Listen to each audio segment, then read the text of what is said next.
Right, so for this practical flapjacks you need butter, golden syrup, sugar, flour and white oats.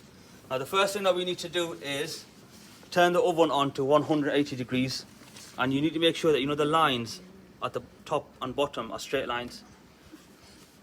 Then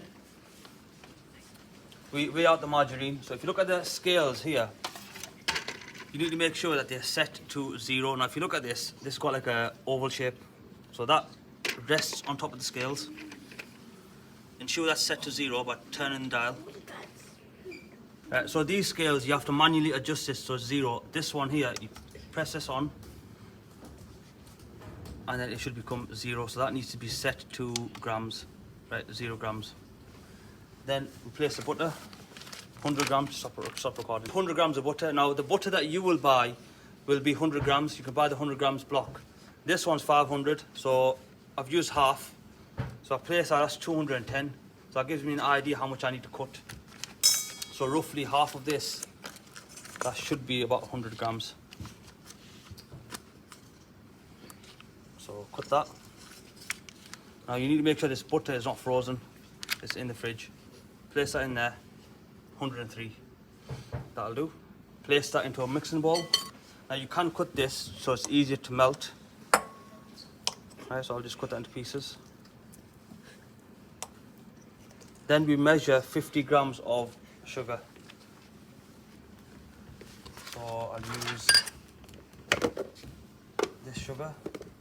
I can measure in the same mixing bowl, so 50 grams. Now 60, that's a bit extra, so I'll take some out. You can stop there. Place the sugar into the mixing bowl. Then you melt the sugar into the microwave. Now what you can do, a trick, is you can place a spoon into a hot water, so it's easier for the golden syrup or honey to enter the bowl. So that's 1 tablespoon, and you put 2 tablespoons in.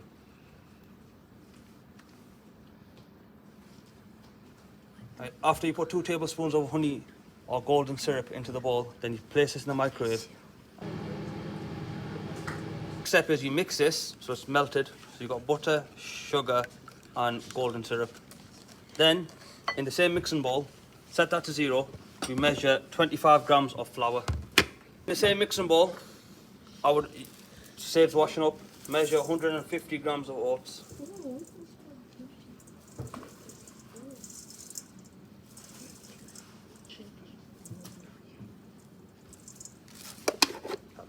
Place the oats into the mixture and then you mix it. After mixing this, the last thing is we place the foil dish onto a tray and place the mixture into the foil tray.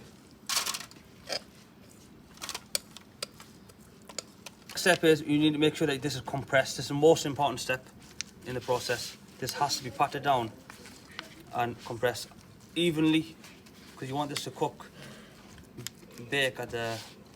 Next step is we place this in the oven. Open the oven doors. Now for this you don't need gloves, but when you take it out you need oven gloves.